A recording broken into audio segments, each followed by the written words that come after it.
Today's daf is daf Lamed Gimel Lamed Aleph. We're actually up to the Gemara and Lamed Beis on the bottom. There's a quick recap of the Mishnah. The Mishnah says, what is the difference if the Madid is the one who makes the vow and the Mudar is the one who's on the receiving end of that vow. So the Madid says to the Mudar the following two cases. The Madid is the Mudar that you cannot have any benefit from me, that all my benefits forbidden to you, or no hana, or I say to you that you should not eat from me. The differences would be, for example, if you want to cross my courtyard, if it's eating, then you're allowed to, permit it. But if it's any hana, then you cannot.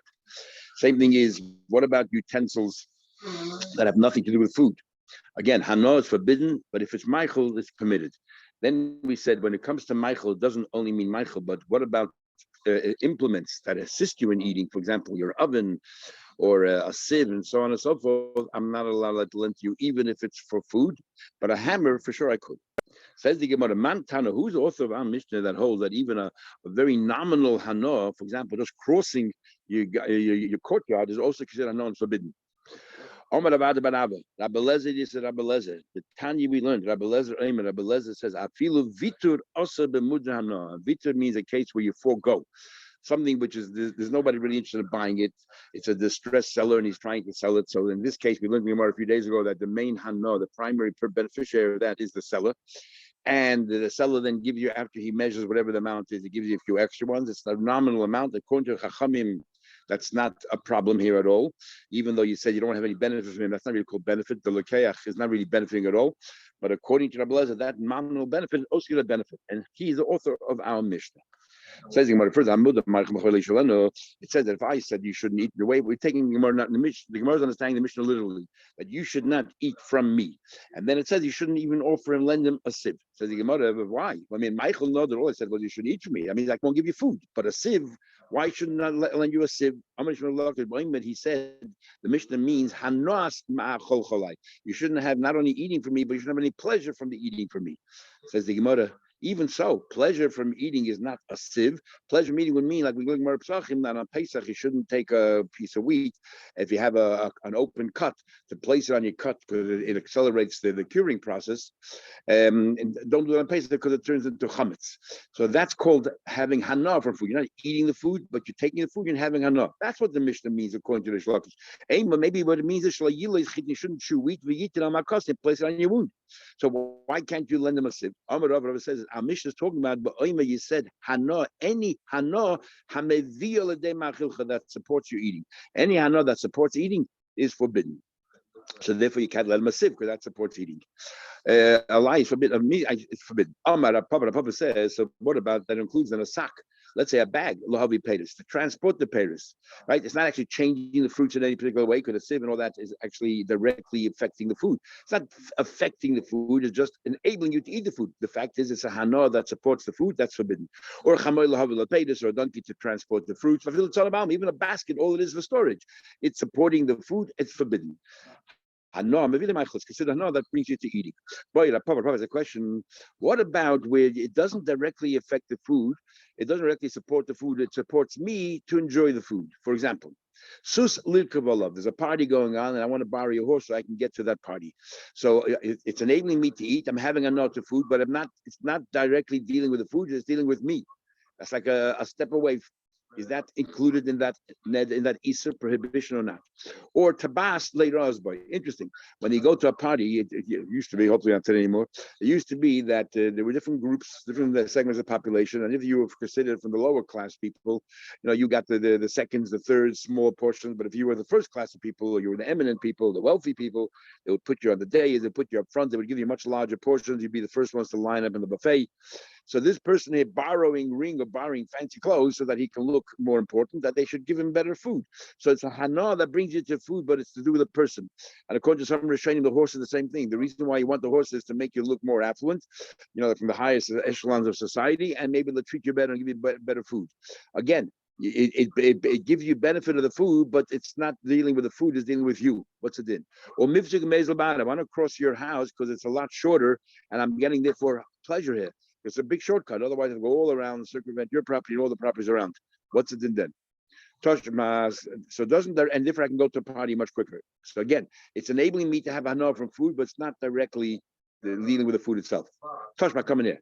It says in the Mishnah, "Have a mashal I can lend him chalukah shirt, talis, a talons, and noseband, and tabois and rings." The what are we talking about? Elaine mishalei l'raz behen.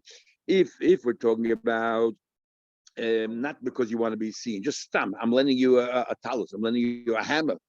Maybe Mishnah has to tell you that you're allowed to lend it. Of course you're allowed to lend it. All I said was food or hana of food. This has nothing to do with shirt. What does it do with food? Obviously, obviously, Mishnah is talking about that these clothes, even though you might ultimately benefit you in hana on the food because wearing these clothes will give you more food. So the Mishnah, you're permitted to lend it to him because it's not directly related to the food. It's related to you. You can lend it. Doesn't that resolve your question?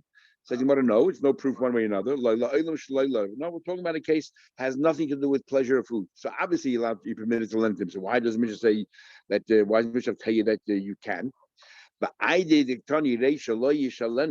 because it says in the beginning that if you make just a hana, you should not lend him. Sorry, because it starts off saying that even hana of food, you should not lend him a sieve and all that.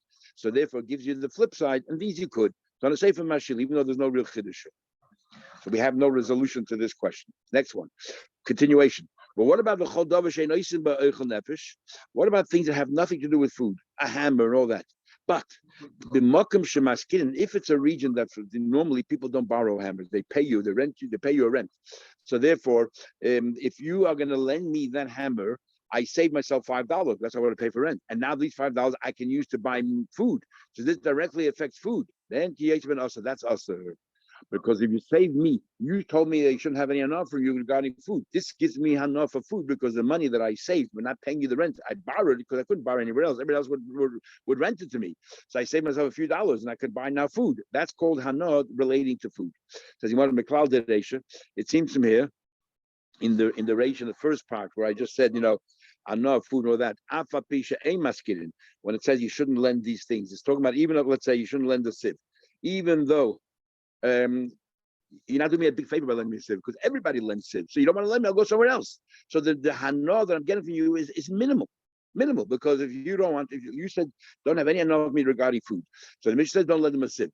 The chiddush in the Mishnah is that even though there's really very little hana from me borrowing the sieve from you, because I can go to any next door neighbor and borrow it as well, it's still forbidden because a nominal hana is also forbidden. Man Tana, who's the author of that? Again, Rabbi Lezer who believes that even a nominal hana is forbidden. That's why many Rishonim pass like Rabbi Lezer. Says the Mishnah, and we already had this in Ksubis. Let's say that I said that you should not have any benefit from me. Let's say Reuben and Shimon, and Shimon said, I don't want to have any benefit from you, Reuben. Yet Reuben has the right to go ahead and pay off the machzis hashekel on behalf of Shimon. Because I'm not giving the money directly to Shimon, I'm giving it to the Beis Hamikdash. So therefore, I can do that. Shimon is saving him. He doesn't pay machzis hashekel.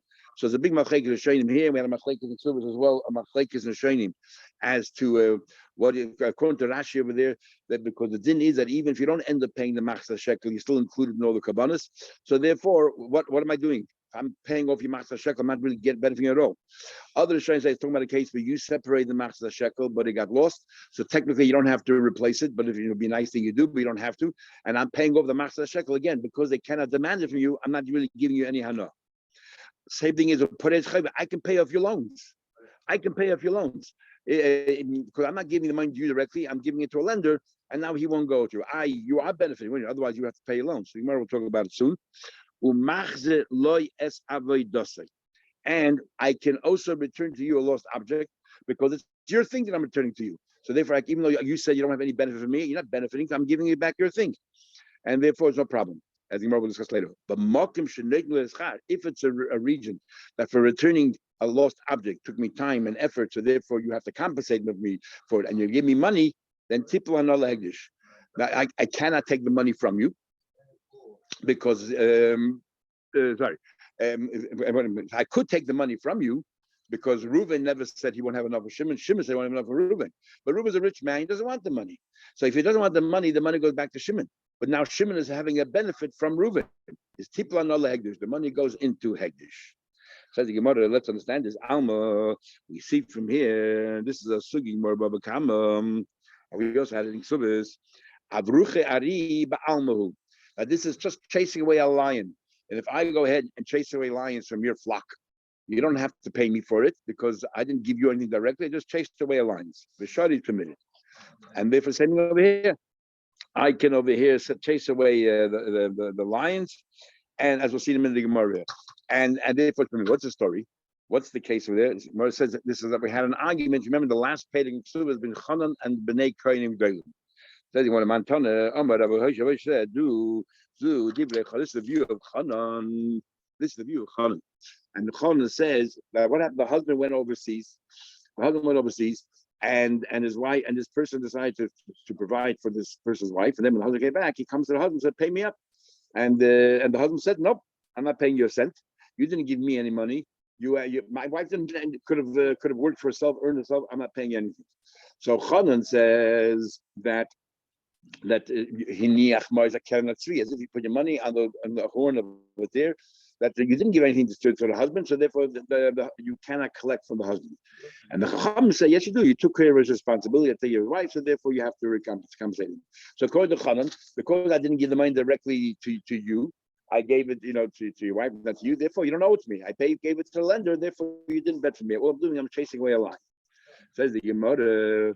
So the first opinion said this will only work out according to Chanan. Rava says, afilu tema.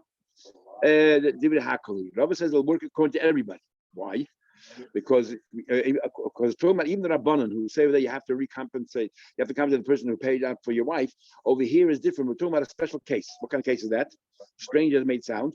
The Yav Amanash Lefroya, that when he borrowed the money, this Shimon who borrowed money from a lender, made up with the lender, you will never ask me for the money. If I have, I'll pay you. If I don't have, I won't. So therefore, you didn't do me any favors by paying off my loan. And that's why even the Chacham will be made that even though you say you won't have any honor for me, if I paid off your loan, I'm not really giving you any benefit because anyway, if you had, you pay. If you don't have, you don't pay. Even though the Gemara there brings an opinion that the shame that you had for walking down the street and facing your lender, and now you no longer have the shame, might be considered Hano, and the Rabbanan would still argue. So we have an argument there. But that's how we can learn that in our case, if I pay off your loans, even according to Chachamim, maybe it's not considered a benefit because you didn't really have to pay. There's a whole question here. Why don't we talk about Shemitah? Why don't we just say an easy case here that it went through Shemitah and I paid off your loan? And therefore, I didn't really, according to the Chanan, I didn't really benefit you because you didn't really have to pay. And according to Rabbanan, the fact is I paid off your loan. Now the Gemara says, Ruach Chacham Neichemen. The Gemara says that if a person actually pays off the loan, even though Shemitah cancels it, it's a wonderful thing. So therefore, I did you a favor. There's actually a big machlekes regarding Shemitah, which this year we know what Shemitah. The big machlekes regarding whether the past year, when we say that Shemitah you don't owe the money anymore, is that automatic? It's hefker, or is that a din in the malva that a malva it's incumbent upon a malva to cancel the loans? But if the malva doesn't cancel the loans, then the milva is the loan still continues even past Shemitah. But we're gonna tell the malva you must have a mitzvah to cancel the loan, but the loan is still outstanding. So maybe this proves that the loan automatically falls apart. And if the loan automatically falls apart, therefore you didn't do me any favors by paying me off during Shemitah. Within the 7th year itself, according to many Rishonim, the loan, there's still a mitzvah to pay off the loan till the very last day. It's Seif Shemitah, that's Mishametis, and that's when it gets cancelled. So then they ask, why don't we talk about Shemitah year itself, and so on. Anyway, let's continue more. What's the story of Chanan and Bnei Kohanim Gedolim? From the beginning, so we learned that the Kohanim Gedolim had their own bezdin. So what's going on here? But now we learned. Somebody went overseas. But and somebody volunteered and took care of his wife.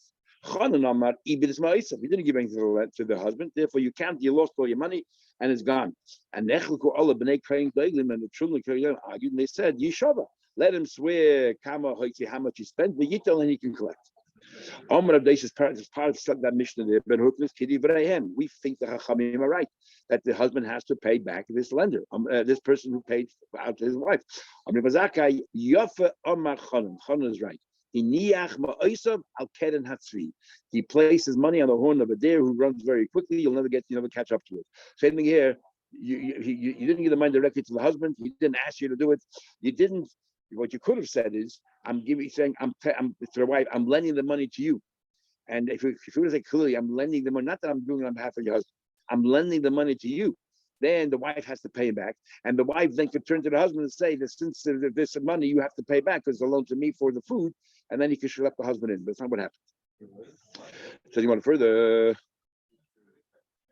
Rava, so why don't disagree? Rava, why don't Rava like he'd rather learn a Mishnah that goes according to everybody. Why learn it goes according to a lone opinion? Why? But you know why? Gzeira. According to Chachamim, even in a case of a loan where he said Shaloi lepara, you'll never nudge me for the loan.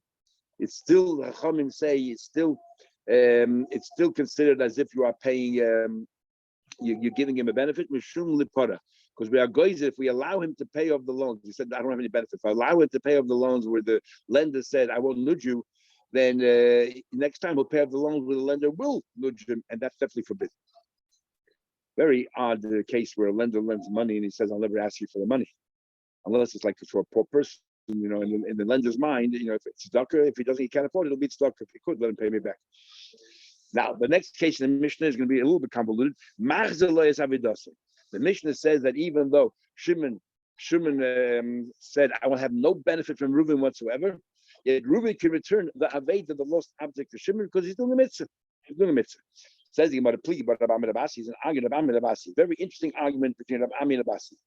Chadoma, one of them says, Lo Shonu makes absolutely no difference. It's only talking about this case where Reuven is permitted to return the lost object that Shimon is talking about. A case here was where Shimon said to Reuven, the one who found the object. Shimon is the owner of the lost object. Shimon, Reuven, I don't have any benefit from you. So Reuven returning the object of Shimon is not called a benefit because it always belonged to Shimon. So all you do is returning my object. What's the benefit here? The Chimahedele made the Nashikamadele because when Reuven returns the lost object to Shimon, it was Shimon's object to Reuven. So Shimon is not getting any personal benefit from Reuven. Abel the other way around. But what happens if Shimon, the one who lost the object, he's forbidden to give any hana to Reuven. Reuven is forbidden to have any hana from Shimon. He cannot return the lost object. Why not? What hana is Reuven getting from Shimon by returning Shimon's lost object? Very interesting. You know what that noise is having? The prut of Rabbi Yosef. We know there's a rule, if you're doing a mitzvah, you're exempt from another mitzvah. What happens while I found an object, so I have to take care of the object, let's say it was a sheet, I'm spreading it out, and drying it, washing it, and a poor man comes to give me tzedakah. I am potter from giving tzedakah because I see a mitzvah, potter when a mitzvah. And therefore, because I'm potter from giving tzedakah, I am benefiting. So Rabbi Yosef says that if a shomer aved is a shomer socha, as if you're getting paid, I'm getting a benefit for not having to give tzedakah. So the same thing over here. If Reuven is returning the lost object to Shimon, Reuven is benefiting from Shimon that during the time he's taking care of the object, he doesn't have to give tzedakah. That's one opinion. The Chadam, the other one says, even in this case, it's not called Reuven getting benefit. You know why? Should prove how often does it happen? So Moshe is trying to learn how often does it happen that a poor person comes to you while you're working with Aved? It never happens. That's not called Reuven having hana. But Rashi says the most fascinating thing. Rashi says over here, you know what means prut v'loshkiach? We don't believe that a person is going to use that excuse to exempt himself from giving tzedakah. But even if al pi halacha you don't have to give tzedakah, no yid who's naturally a generous person is going to use that excuse not to have to give tzedakah. So therefore, l'shkiach means that you're going to use it. So therefore, there's no hana or Reuven's getting for Shimon. Now, this actually opens up a very big machlokes. When we say that if you're doing one mitzvah, oisig mitzvah, patron mitzvah, three opinions there how we go. If you could do both mitzvahs at the same time, you're still exempt. Only if it's difficult to do both mitzvahs are you exempt, or even if only if it's impossible to do both mitzvahs. The question is, when you're doing a mitzvah, oisig mitzvah, and you patron the mitzvah, are you allowed to do the other mitzvah? Or in fact, the other mitzvah, you don't have a mitzvah. No, is it hutra d'chuya? Do we say the other mitzvah is still outstanding, but you're putter because you can't do it physically because you're busy? Or do we say, according to those who hold that even you could do the other mitzvah, you're putter because they say there is no other mitzvah? Because the main as the Rosh explained, the main purpose of mitzvah is to do Hashem's will. You're doing Hashem's will. So what's the one mitzvah? What's the difference between one mitzvah and another mitzvah? The common denominator is you're doing Hashem's ratzon. And here you see the machlek is right here. According to Rashi, really, there's a mitzvah tzedakah. So we don't believe that you're going to use the excuse taking care of Aveda to pat yourself from the other mitzvah standing right in front of you. Those Rashi hold that even though you're doing one mitzvah, the other mitzvah is still there. The other Rishonim here, the Ram, the Russian takes, all three who say the same thing. And the Ritva, they all say that no, that when you're doing this mitzvah, there is no other mitzvah of tzedakah. So it's not a question of that there is no mitzvah tzedakah. But how often does it happen that just precisely that moment that you're taking care of Aveda? So here we see those there is no other mitzvah, and that's why they say that even if you could do the mitzvah, you don't have to. Actually, the Ran in Sukkah learns that way. And that anyway, so we have two opinions. Getting back to this race story, according to one, definitely everyone agrees that if that the Reuben can return the object to Shimon, if Shimon said, "I don't have any benefit from you, Reuben can return it because Shimon's not having any benefit. It's Shimon's object in the first place." Where the machlekes is, where Reuben is not allowed to have any benefit from Shimon, and by returning the object, he's benefiting that he doesn't have to give tzedakah. One opinion said that's called the benefit, and therefore he cannot give it back. And one opinion knows he can. So now we'll go to the Mishnah. It says in the Mishnah tonight we learned, however, makom sheneitin lezchar. If there's a place where you're paying money, and the tipul hanol hegdish, the money goes to hegdish because you can't use it. Now, if we're talking about a case, bishlema, what do you mean go to hegdish? You refuse to take the money. That's all. If Reuben cannot have any hanor from Shimon, all Reuben has to say, Reuben's the one who found the object. Don't pay me. So he's not having hanor.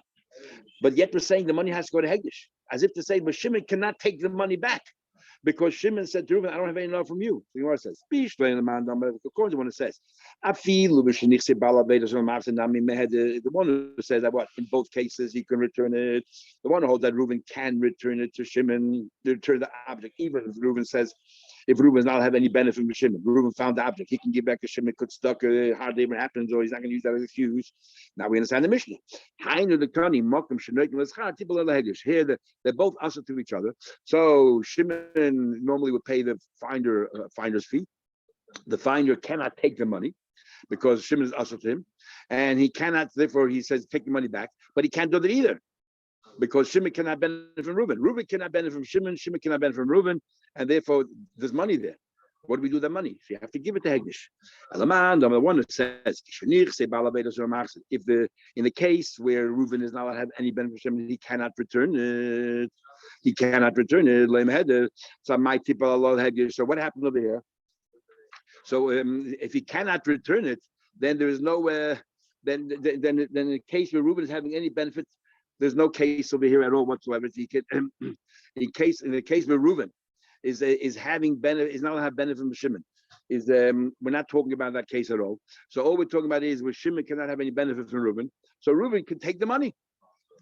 If Reuben can take the money because he's allowed to have benefit from Shimon, what's the problem? Why throw the money to Hegdish? Rav says, Rav says, you're right. We're talking only on one case. We're talking about in the case where for example, that Shimon said, talking about there's only one case. Shimon said, I don't have any benefit from Reuben. Reuben found the object, wants to give it back, gives it back to Shimon allowed to, and then Shimon wants to give Reuben money. Reuben's a rich man, and Reuben being a rich man, he doesn't want to have the money. So, but Shimon has to pay him because there's a finder's fee. So now Reuben is saying to Shimon, take the money back, and because Reuben is saying to Shimon, take the money back, what do you call it? Reuben says to Shimon, take the money back. Shimon can't take it, so therefore you have to put in Hegdish. So we're talking about a case. Was only one case where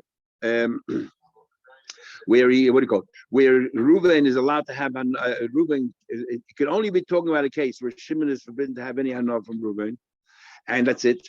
And therefore Reuben is able to return it to Shimon according to this opinion. But that's the only case where it's possible. But it's talking about Reuben is a rich man. He doesn't want the money, so Reuben therefore returns it to Shimon. But Shimon said, I don't have any benefit from Reuben. And that's why you have to give it Hegdish. Says the Gemara. There's another version of this argument as follows. One of them says, in fact, that's what we just said a minute ago. They're arguing, in this case, they all agree. It's not talking about we're talking about a case where the Reuven, the finder, is not allowed to have any benefit from Shimon. And from Shimon. So everyone agrees that Reuven can give back the object to Shimon. He's not having any benefit. He's exempting from tzedakah. It's l'shkiach. So Rabbi is l'shkiach. In the case where, let's say, if Shimon is not allowed to derive any benefit from Reuben, and Reuben is the finder, here we have a machlekes. One opinion says Reuben cannot give it back because the fact that Shimon is benefiting, he got back his lost object. Even though it's a mitzvah or anything else, the fact is he got back the lost object. The other one says that even so, Reuben is permitted to give Shimon back the object, even though Shimon said, I don't have any benefit from Reuben, because it's Reuben, it's Shimon's object. The giving it back to his object, and the little bit of effort that he put in is a nominal amount. Doesn't count. Says the Gemara, let's go back to the Mishnah. Now we learn, if you get paid, keep on all the Hegdish. If you get paid, let the Hana go to Hegdish. Knows he can't, nobody can use it, it goes to Hegdish. The one who says that even if Shimon cannot have any benefit from Reuven, still Reuben give it back because he's doing a mitzvah. We understand now what it means, makkah. When we understand a place that you pay, we understand what it means. It means is that what? That they're both forbidden to each other. So therefore, when he gave back, normally Shimon would have to give Reuben a finder's fee, but Reuben cannot have any benefit from Shimon, and neither can Shimon have any benefit from Reuben. So Reuben cannot say to him, "I'm going to take the money back." Neither of them can benefit from each other. So therefore, what do we do with the money? We toss it away. Elaman, the one that says is like Meheda. The one that says is that if, let's say, that Shimon doesn't want to have any benefit from Reuben, and therefore Reuben cannot give it to Shimon. So our case in the Mishnah is talking about only one case, where Reuben is not allowed to have any benefit from Shimon, but Shimon is allowed to have benefit from Reuben, so Reuben can give back the lost object. But in the case where Reuben cannot have any benefit from Shimon, he cannot give it back. How are you going to explain a case where you have to throw the money away? Why throw the money away? Either Reuben is allowed to take the money, since Reuben is allowed to have Reuben can give the money back to Shimon, because Shimon is allowed to have benefit from Reuben. He can give the money back to Shimon. So why throw it away to Hegdish? Kasha, it's a problem. More remains the question, and most opinions actually follow the second version regardless. Okay, we'll stop here.